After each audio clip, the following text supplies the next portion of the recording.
Merci, merci Excellence pour ces importantes paroles et merci pour votre présence parmi nous. Vous honorez cette soirée. Alors, nous avons un temps pour quelques questions de l'audience. Si vous avez des questions au Khalif, bien sûr, à l'ambassadeur, au cher Madouba ou même à moi-même, allez-y, j'attends vos questions. Levez la main, s'il vous plaît. OK, une question au fond, oui, s'il vous plaît, monsieur. Allez-y. Donnez un micro, s'il vous plaît. D'accord, oui. Il nous faudra un micro ici. Gilles, il faut qu'on garde un micro ici.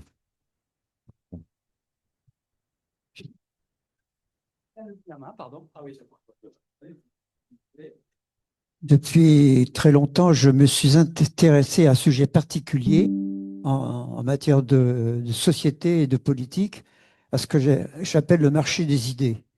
Et les paroles du calife résonnent très fortement dans ma tête à cause de ça. Le sentiment que j'ai aujourd'hui, et là je demande l'avis du calife sur ce point, c'est que j'ai le sentiment que le marché des idées n'est plus du tout suivi et écouté par les plus puissants décideurs politiques de la planète aujourd'hui.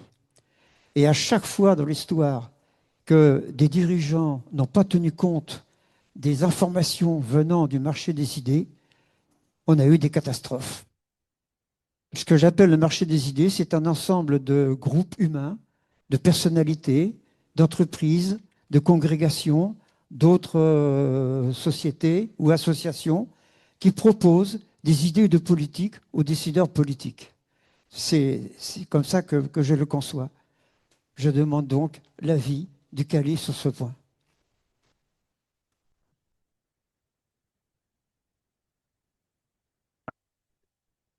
Oui, merci pour cette question dont vous avez eu le courage de la poser, mais plusieurs personnes le pensent à leur conscience. Parce que quand vous voyez que ce monde, il y a tellement de confusion d'idées, on ne peut plus parler d'une onde positive. Ceci veut dire que il y a des intérêts personnels qui se posent dans cette société qui fait que tout acte qui est posé et qui ne va pas dans le sens de certains groupes de personnes, ils ont, la puissance de la déformer ou bien de la mettre contrecarrée, de le changer que les personnes le pensent d'une autre manière. Ceci veut dire que, dans ma vision, c'est les comportements qui sont en race, les valeurs. Euh, Avant, les valeurs étaient au top.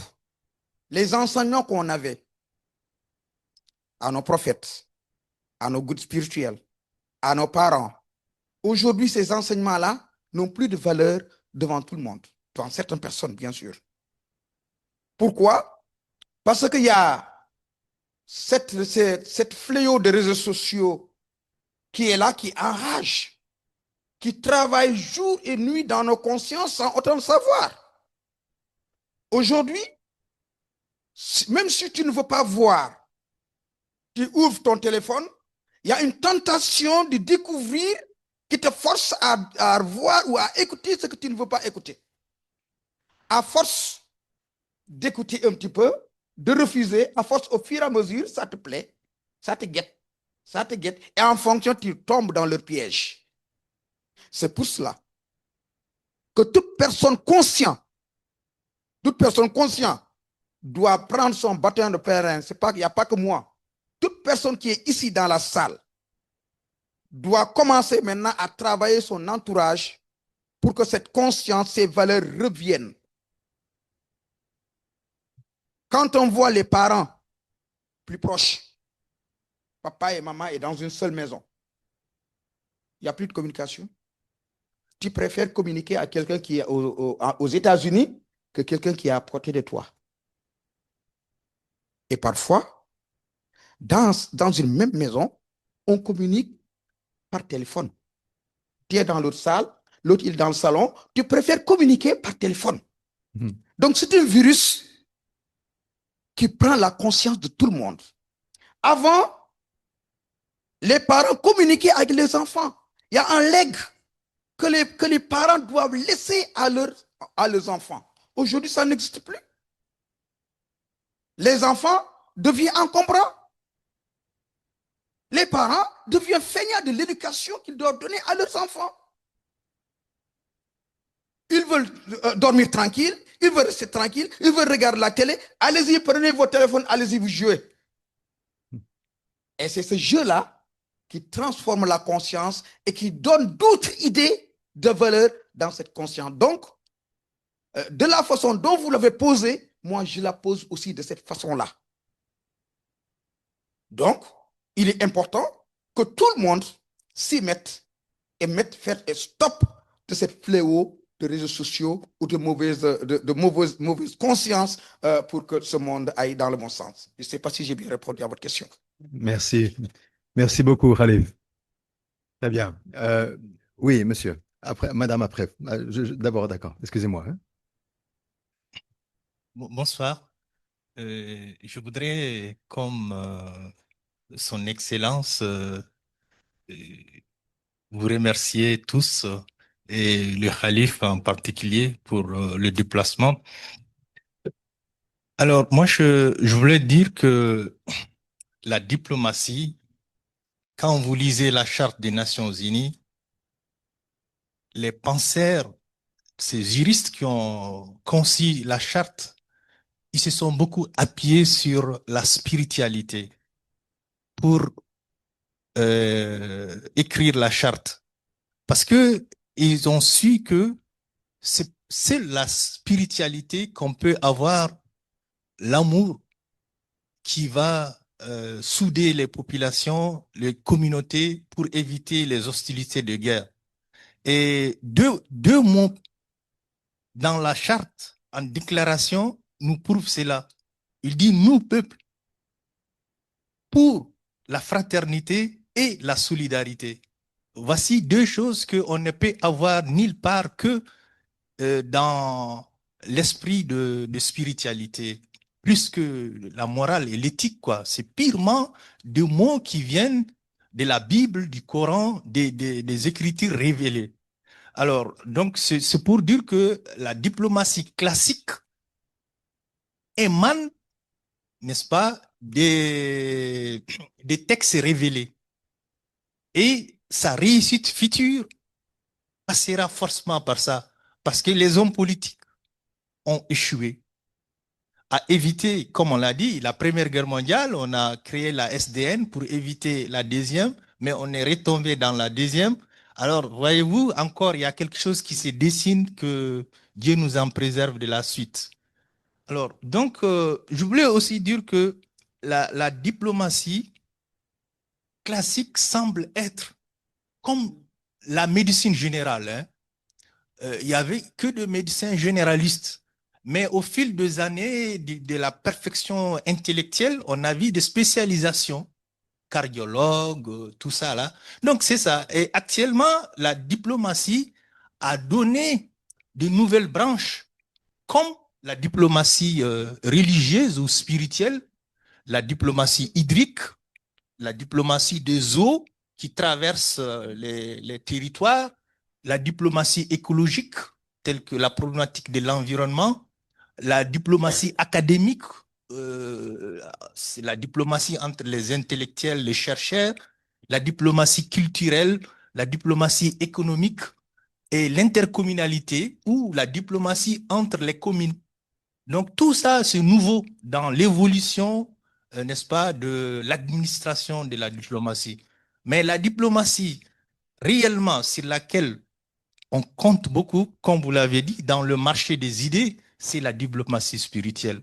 Parce que seul le sentiment d'amour de Dieu peut calmer les esprits et enterrer les haches de guerre. Donc, je veux dire que c'est une nouvelle doctrine et ça aura de beaux jours, quoi. C'est ça. Et surtout que dans les sources du droit international, il y a cette partie outre que les conventions qui sont les sources écrites, il y a une partie qu'on dit les sources non écrites, dont les doctrines. Et ça, c'est une doctrine, c'est parce que c'est de la pensée, n'est-ce pas, qui suit l'état d'évolution des États. Je vous remercie. Merci. Madame, s'il vous plaît. Dites à qui vous adressez la question, s'il vous plaît. Merci, bonjour à tout le monde. Je m'appelle Sylviane Bogoté, communément appelée Maman Bolingo, donc la maman d'amour. Je m'adresse d'abord à son Excellence Monsieur l'ambassadeur et après Khalif de Bambilor, ambassadeur de la paix. Je me présente, je suis présidente de l'association Paix, Art et Innovation.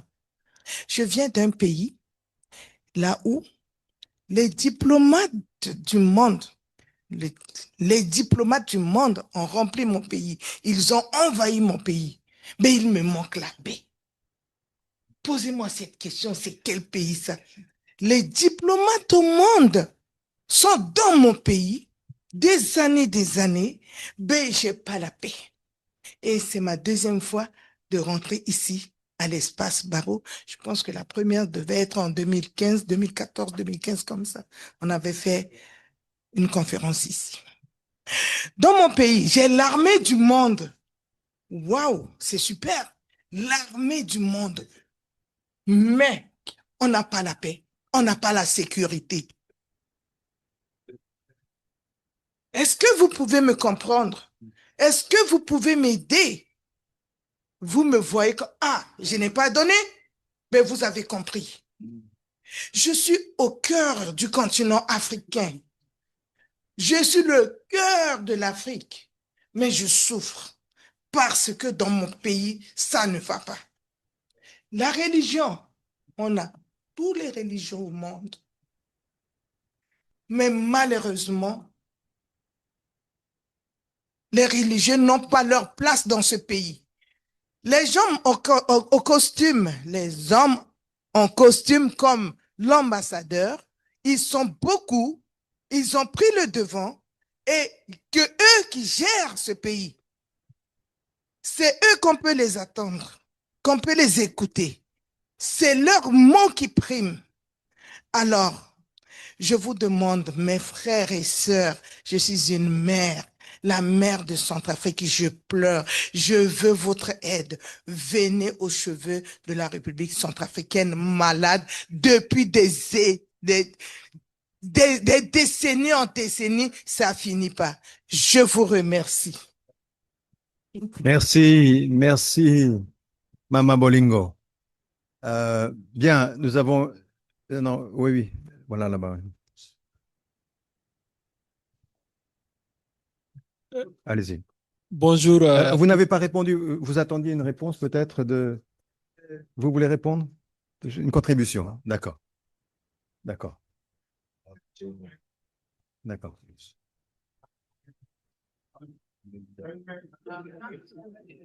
D'accord. Très bien. Allez-y, alors. Oui, je remercie d'abord. On écoute la question, s'il vous plaît. Je tiens d'abord à vous remercier pour nous avoir donné cette opportunité de rencontrer le Khalif Thierno Amadouba, moi personnellement que j'appelle Dede comme mon grand frère. C'est une remarque, mais en même temps, j'ai deux questions. Une question à lui et une autre à son Excellence l'ambassadeur. La première question qui m'intéresse en m'adressant au Khalif, c'est de savoir d'où il vient le Sénégal, ce grand pays, un pays de paix, havre aussi métissage et brassage de religions différentes, où l'islam domine, mais dont son premier président fut Léopold Sédar Senghor, un chrétien, mais qui a noué des relations excellentes dans toutes les familles maraboutiques au Sénégal. Donc, d'où vient le Khalif? Je ne vais pas monopoliser la parole, de savoir avec cette nouvelle doctrine dont il est le père fondateur, même s'il ne le revendique pas, quel regard ont les grands foyers religieux au Sénégal, même dans la sous-région par rapport à cette nouvelle approche diplomatique l'islam avec toutes les autres religions. Parce qu'il y avait beaucoup de préjugés. Croyez-moi, il y a certains qui pensaient que l'islam, ou comment peut-on concevoir qu'un calife puisse se rendre à Rome, accueillir, fêter, en accolade avec des prêtres, ainsi de suite, ainsi de suite. Ça, c'est un succès moral et psychologique extrêmement important. Et de deux, est-ce que ces grands foyers religieux, chez les Tijanes, chez les Mourides et les autres, est-ce qu'ils vous accompagnent et ils comprennent cette nouvelle dynamique? Et la dernière question, je m'adresserai à son Excellence, qui représente l'État sénégalais. Est-ce qu'avec cette nouvelle doctrine que Cheikh Thierno Amadou Ba est en train de faire et qui porte ses fruits au-delà des frontières sénégalaises, africaines et dans le monde, est-ce que l'État sénégalais lui apporte le soutien dans ce sens? Quand je dis le soutien, ce n'est pas le soutien pécuniaire ou institutionnel, c'est plutôt comment l'État sénégalais apprend cette nouvelle doctrine diplomatique qui peut participer à la paix au Sénégal, dans la sous-région et dans le monde, en instituant par exemple cette nouvelle doctrine dans l'éducation nationale. Et je vous remercie. Merci. On répond assez brièvement parce on est proche de. Je pense qu'il y a encore une ou deux questions. Mais il y a beaucoup de questions qui veulent. Oui, allez-y, je vous en prie. Merci pour cette réponse, cette question pertinente. Quand vous voyez mon exposé, mes démarches, ce que je fais, ceci veut dire que je ne suis pas levé du bonjour le faire, non. Ça fait partie de mon éducation. Au Sénégal, on a une religion un petit peu relaxe. Quand je dis relax, relax veut dire on a des confréries soufis qui travaillent sur la spiritualité de l'être humain. En dehors de l'éducation islamique, on a des facteurs soufis qui aident à la personne de mieux comprendre philosophiquement, qui aident à la personne de s'approcher beaucoup plus du bon Dieu, qui aident à la personne d'avoir un bon comportement, mais qui aident à la personne d'être un être humain. Il ne faut pas oublier que un être humain, c'est un nom. Et l'être humain doit répondre à ce nom-là. Il y a des comportements, ce n'est pas humain. Ceci s'apprend à bas âge. Je viens d'une famille modeste. Mon papa était un grand soufi, grand cher. Il apprenait et faisait apprendre beaucoup de personnalités religieuses au Sénégal, dont le asrar, le mystique, les secrets mystiques. J'ai grandi dans cette cercle. À bas âge de 12 ans, j'ai déjà tout maîtrisé. À 12 ans, j'ai commencé à avoir de l'argent à régler les problèmes de la maison, de la famille. Quand mon papa n'est pas là, c'est moi qui prenais le relève de la maison. C'est moi qui recevais les gens humainement. Donc, les foyers religieux, je les voyais venir et défiler dans la maison. Donc, ceci veut dire que ce n'est pas nouveau chez moi. Lorsque mon papa est décédé, j'ai pris le trône. La première acte que j'ai posé, c'est le dialogue interconfrérique. Rassembler toutes les confréries du Sénégal autour d'une table, autour d'une tente et discuter. Ceci veut dire que c'est pour cela, quand vous entendez Khalife général de Bambilor, ce n'est pas un Khalife seulement Tijania ou Mouldisme, non. Toute personne confrérie qui vit dans mon territoire de Bambilor a accepté que je sois son Khalife, y compris les chrétiens. Aujourd'hui, les chrétiens, dans la ziara que j'ai fait, l'organisation, ils sont membres dans l'organisation de la ziara de Bambilor. Quand vous venez l'année dernière, j'ai parrainé le NOS apolitique accrédité au Sénégal, la grande ziara de Bambilor. Devant tous les chefs religieux, il a pris part en public. Ceci montre que c'est un exemple que je montre. Aujourd'hui, les khalifes généraux, je suis leur porte-parole. Je peux dire que je suis le cadet des khalifes généraux. C'est vrai que la barbe est blanche, hein, mais j'ai encore un long chemin à faire. Ceci veut dire que, voilà. Seigne Muntaha, en précisant, lorsque je suis parti au Vatican, j'ai souhaité rencontrer le pape. Il faut savoir quand moi j'ose affranchir les actes. J'ai dit, il faudrait que je voie le pape. On m'a dit, ah, c'est pas facile. Pour voir le pape, il faut que la présidence, les affaires étrangères, il faut ceci, cela. J'ai dit, moi, je le rencontre par A ou B. Les tournées que je fais, diplomatie religieuse annuelle, je la débute au Vatican. Je vais à Rome, je démarre la tournée religieuse que je fais au Vatican. Je suis reçu par le dicaster. 1 an, 2 ans, 3 ans, 4 ans. Il commence à avoir confiance. Il commence à m'écouter. Il commence à avoir celui-là. Ce que l'on veut, il est capable de le faire. C'est en ce moment que j'ai demandé à voir le pape. Le pape a accepté de me recevoir. Maintenant, je lui ai dit que vous me recevez, mais l'audience, ce n'est pas uniquement pour moi. L'audience, je prends l'audience uniquement pour tous les chefs religieux du Sénégal qui viennent parler de la diplomatie religieuse. Il m'a dit donc, avant de venir amener toute cette délégation-là, venez, on va faire connaissance. C'est comme ça que je suis parti. Et puis, j'ai fait quelque chose que personne n'a encore fait. J'ai pris les tengadé Peul là. J'ai mis ça dans la tête du pape. Exactement. Ça, je peux dire que j'ai affranchi un pas que personne n'a encore fait. Il a accordé une audience. Pour répondre à votre question, tous les khalifes généraux m'ont donné un représentant. On était 25 à 30 personnes. Coïncidence, le pape était malade. À cette période-là, on m'a dit non, puisque même si il est malade, le pape, quelqu'un va vous recevoir. On a quitté le Sénégal, on a fait leur visa, on a fait leur billet et on est venu au Vatican. Tout ce que je dis là a un fond propre parce que la paix a un coût. La paix a un coût et il faudrait accepter de l'affronter. En ce moment, j'ai pris plus de 30 personnes, je les ai amenées au Vatican. Le Paul Gallagher qui m'a reçu, c'était le patron de la diplomatie. Je l'ai porté un grand boubou comme ça, dans le Vatican. Donc, ceci veut dire que le dialogue interreligieux marche. Et maintenant, avec Pape Léon qui est là en ce moment, je l'ai fait la même chose, je lui ai donné le Tengadi en même temps. Et le 9 qui vient, mais avant le 9, j'ai signé un mémorandum d'entente avec le Vatican pour pouvoir travailler sur le dialogue religieux, la diplomatie religieuse et la lutte contre l'immigration clandestine et encore la maison scientifique de la diplomatie religieuse à Bambilor. Donc, ceci veut dire que tous les foyers religieux aujourd'hui sont d'accord avec moi. Ils ont la même conscience parce que la religion aide à la personne d'avoir une paix intérieure.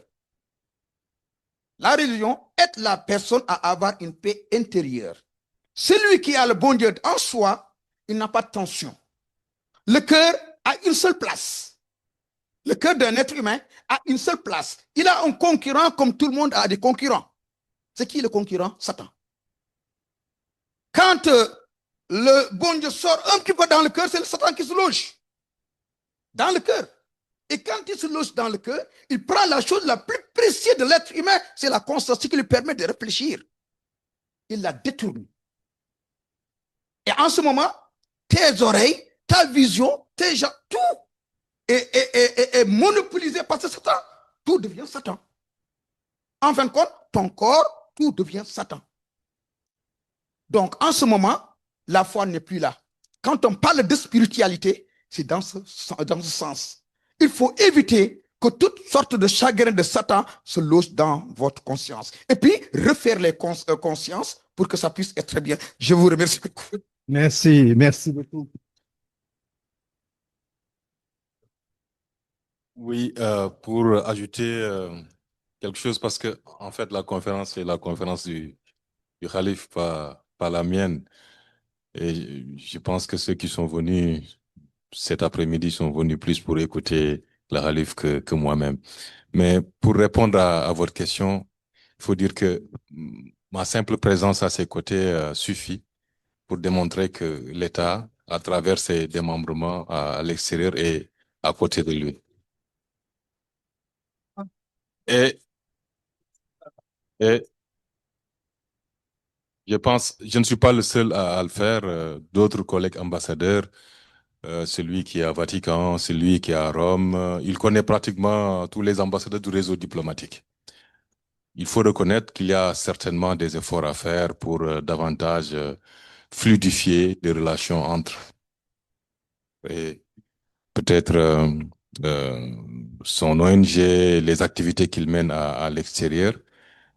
Et moi, je fais partie de ceux qui croient que la diplomatie est une œuvre collective à laquelle doit travailler une pluralité d'acteurs. Nous-mêmes, les chefs religieux, les footballeurs professionnels, les artistes, les membres de la diaspora, tous ceux qui contribuent à faire rayonner le Sénégal à l'extérieur, pour moi, sont les acteurs de la diplomatie. Et des efforts doivent être entrepris pour davantage huiler les interactions entre ces différents acteurs. Merci. Merci, Excellence. Pour compléter la demande, donc l'État du Sénégal m'accompagne à tout déplacement. C'est-à-dire que à chaque fois que je me déplace, le ministère des Affaires étrangères envoie des messages à ses ambassadeurs, à ses consuls, comme quoi que le calife vient. Quand je viens, tous mes déplacements, mes accueils, tout ça est géré par l'ambassadeur et le consul. C'est pour cela, tout à l'heure, j'ai remercié l'ambassadeur pour son accompagnement renouvelé. Là, depuis que je suis là, le chauffeur est là avec moi. Avec la voiture, je me déplace avec une voiture corps diplomatique. Donc, je suis pris en charge. Donc, je ne suis pas encore seul dans ce travail. Voilà. Merci. Merci, merci, Khalif. Écoutez, nous sommes déjà un peu au-delà. Nous aurons 2 questions finales qui sont déjà décidées au fond. Restez court, s'il vous plaît, comme ça on peut aller, voilà. Et merci, oui, très bien.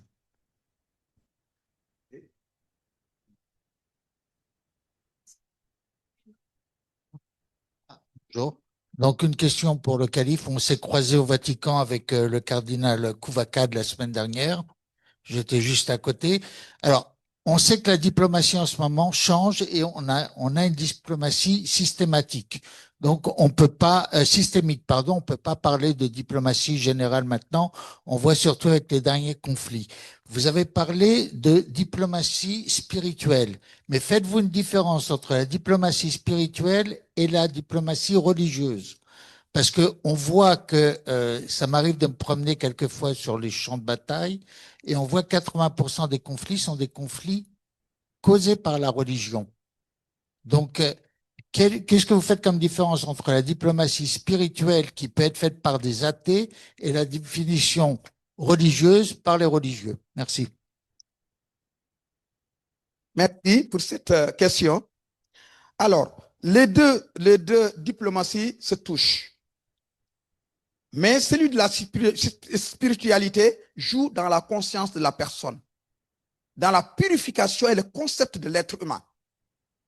Mais celui de la religion, donc c'est sur les religions basées, matérialisées sur la religion pour faire un discours ou une diplomatie religieuse. Donc, les deux, ça se touche de temps à autre parce que la religion, des fois, tire à la spiritualité et la spiritualité, des fois, quand on veut, tire aussi à la religion. Donc, c'est le même, à peu près le même concept. Voilà. Très bien, merci beaucoup. OK, dernière question. On a dit, je pense. La dernière question, c'est vous. D'accord. OK. Allez-y. Allez-y. Voilà. Oui, merci. Mon nom, Simon Tedga, je suis écrivain et expert des questions de défense, de politique de défense, de stratégie aussi. Je me réjouis beaucoup au calife de parler du pape parce qu'il va faire un déplacement en Afrique dans les jours qui viennent. Et tous les pays ne sont pas du tout logés à la même enseigne en matière de spiritualité. Et je crois qu'il y a beaucoup de travail dans certains pays. Notamment, moi, je suis né dans un pays où l'ensauvagement a atteint des niveaux très élevés. Je vais citer le Cameroun. Je préfère le dire parce que quand les femmes meurent, quand les enfants meurent tous les jours, il y a un problème. Donc, vraiment, je le dis sincèrement, je fais appel à vous pour être peut-être mon intermédiaire auprès du pape pour qu'il n'oublie pas les enfants et les femmes qui meurent tous les jours au Cameroun. Merci beaucoup. Merci. Merci beaucoup. On a une délégation qui va être reçue au Vatican le 9 qui arrive là. Donc, tous les chefs religieux du Sénégal vont être reçus au Vatican le 9 mai. Donc, Inch'Allah, je plaiderai votre cause, je le plaiderai, et ça le plaira parce que le pape, il travaille que sur ça matin au soir. Merci beaucoup. Je vous remercie. Nous allons devoir terminer parce que le temps est déjà passé. Mais vous aurez l'occasion, je pense que le Khalif va pouvoir passer un peu de temps avec vous, si vous voulez aussi parler, ou avec son Excellence, peut-être dire quelques mots individuellement.